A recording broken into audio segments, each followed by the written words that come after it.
സഖര്യാവ് 1-ാം അധ്യായം.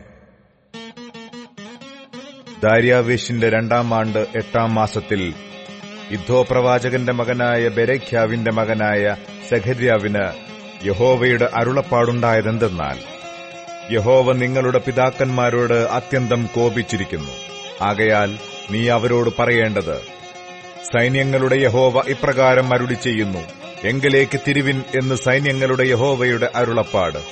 എന്നാൽ ഞാൻ നിങ്ങളുടെ അടുക്കലേക്കും തിരിയും എന്ന് സൈന്യങ്ങളുടെ യഹോവ അരുളി ചെയ്യുന്നു. നിങ്ങൾ നിങ്ങളുടെ പിതാക്കന്മാരെപ്പോലെ ആയിത്തീരരുത്. സൈന്യങ്ങളുടെ യഹോവ ഇപ്രകാരം അരുളി ചെയ്യുന്നു, നിങ്ങളുടെ ദുർമാർഗങ്ങളെയും ദുഷ്പ്രവൃത്തികളെയും വിട്ടുതിരിവിൻ എന്നിങ്ങനെ പണ്ടത്തെ പ്രവാചകന്മാർ അവരോട് പ്രസംഗിച്ചിട്ടും അവർ കേൾക്കയോ എനിക്ക് ചെവി തരികയോ ചെയ്തിട്ടില്ല എന്ന് യഹോവയുടെ അരുളപ്പാട്. നിങ്ങളുടെ പിതാക്കന്മാരെവിടെ? പ്രവാചകന്മാർ സദാകാലം ജീവിച്ചിരിക്കുമോ? എന്നാൽ ഞാൻ എന്റെ ദാസന്മാരായ പ്രവാചകന്മാരോട് കൽപ്പിച്ച വചനങ്ങളും ചട്ടങ്ങളും നിങ്ങളുടെ പിതാക്കന്മാരെ തുടർന്ന് പിടിച്ചില്ലയോ? ഞങ്ങളുടെ വഴികൾക്കും പ്രവൃത്തികൾക്കും തക്കവണ്ണം സൈന്യങ്ങളുടെ യഹോവ ഞങ്ങളോട് ചെയ്യുവാൻ നിരൂപിച്ചതുപോലെ തന്നെ അവൻ ഞങ്ങളോട് ചെയ്തിരിക്കുന്നു എന്ന് അവർ മനം തിരിഞ്ഞു പറഞ്ഞില്ലയോ? ദാര്യാവേശിന്റെ 2-ാം ആണ്ടിൽ ശെബാത്ത് മാസമായ 11-ാം മാസം 24-ാം തീയതി ഇദ്ദോവിന്റെ മകനായ ബെരെഖ്യാവിന്റെ മകനായ സഖര്യാ പ്രവാചകന് യഹോവയുടെ അരുളപ്പാട് ഉണ്ടായതെന്തെന്നാൽ, ഞാൻ രാത്രിയിൽ ചുവന്ന കുതിരപ്പുറത്ത് കയറിയിരിക്കുന്ന ഒരു പുരുഷനെ കണ്ടു. അവൻ ചോലയിലെ കൊഴുന്തുകളുടെ ഇടയിൽ നിന്നു. അവന്റെ പിമ്പിൽ ചുവപ്പും കുരാൽ നിറവും വെണ്മയുമുള്ള കുതിരകളുണ്ടായിരുന്നു. യജമാനനെ, ഇവർ ആരാകുന്നു എന്ന് ഞാൻ ചോദിച്ചതിന് എന്നോട് സംസാരിക്കുന്ന ദൂതൻ, ഇവർ ആരെന്നു ഞാൻ നിനക്ക് കാണിച്ചു തരാമെന്ന് എന്നോട് പറഞ്ഞു.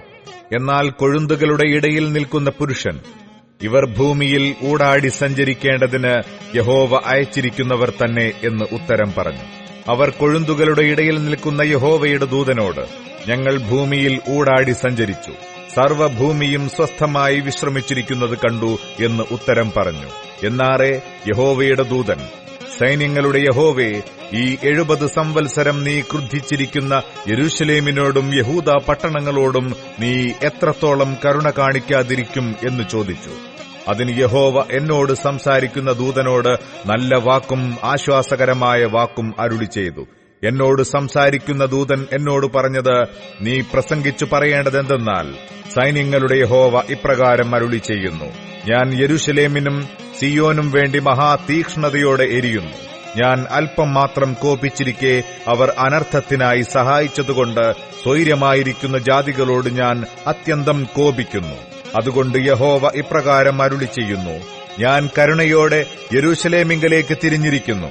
എന്റെ ആലയം അതിൽ പണിയും, യെരൂശലേമിന്മേൽ അളവുനൂൽ പിടിക്കും എന്ന് സൈന്യങ്ങളുടെ യഹോവയുടെ അരുളപ്പാട്. നീ ഇനിയും പ്രസംഗിച്ചു പറയേണ്ടത്, സൈന്യങ്ങളുടെ യഹോവ ഇപ്രകാരം അരുളി ചെയ്യുന്നു, എന്റെ പട്ടണങ്ങൾ ഇനിയും അഭിവൃദ്ധി ഹേതുവായി വിശാലത പ്രാപിക്കും. യഹോവ ഇനിയും സിയോനെ ആശ്വസിപ്പിക്കുകയും ഇനിയും യെരൂശലേമിനെ തിരഞ്ഞെടുക്കുകയും ചെയ്യും. ഞാൻ തലപൊക്കി നോക്കിയപ്പോൾ 4 കൊമ്പ് കണ്ടു. എന്നോട് സംസാരിക്കുന്ന ദൂതനോട്, ഇവ എന്താകുന്നു എന്ന് ഞാൻ ചോദിച്ചതിന് അവൻ എന്നോട്, ഇവ യഹൂദായെയും ഇസ്രായേലിനെയും യെരൂശലേമിനെയും ചിതറിച്ചു കളഞ്ഞ കൊമ്പുകൾ എന്ന് ഉത്തരം പറഞ്ഞു. യഹോവ എനിക്ക് 4 കൊല്ലന്മാരെ കാണിച്ചു തന്നു. ഇവർ എന്തു ചെയ്യുവാൻ വന്നിരിക്കുന്നു എന്ന് ഞാൻ ചോദിച്ചതിന് അവൻ, ആരും തല ഉയർത്താതെ വണ്ണം യഹൂദായെ ചിതറിച്ചു കളഞ്ഞ കൊമ്പുകളാകുന്നു അവ. ഇവരോ യഹൂദാദേശത്തെ ചിതറിച്ചു കളയേണ്ടതിന് കൊമ്പുയർത്തിയ ജാതികളുടെ കൊമ്പുകളെ തള്ളിയിട്ട് അവരെ പേടിപ്പിപ്പാൻ വന്നിരിക്കുന്നു എന്നു പറഞ്ഞു.